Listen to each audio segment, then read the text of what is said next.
ថ្ងៃទី28 ខែតុលា ឆ្នាំ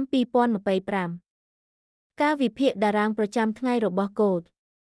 មាសទីដៅឆ្កួតទៅរកខាងលក់តម្លៃបើករបស់មាសគឺ 3,982 ខណៈដែលម៉ូបនៅ 4,028 នៅពេលដំបូងនៃថ្ងៃតម្លៃបានឡើងដល់ខ1នៅ 3,998 ហើយបន្តដល់ខ2នៅ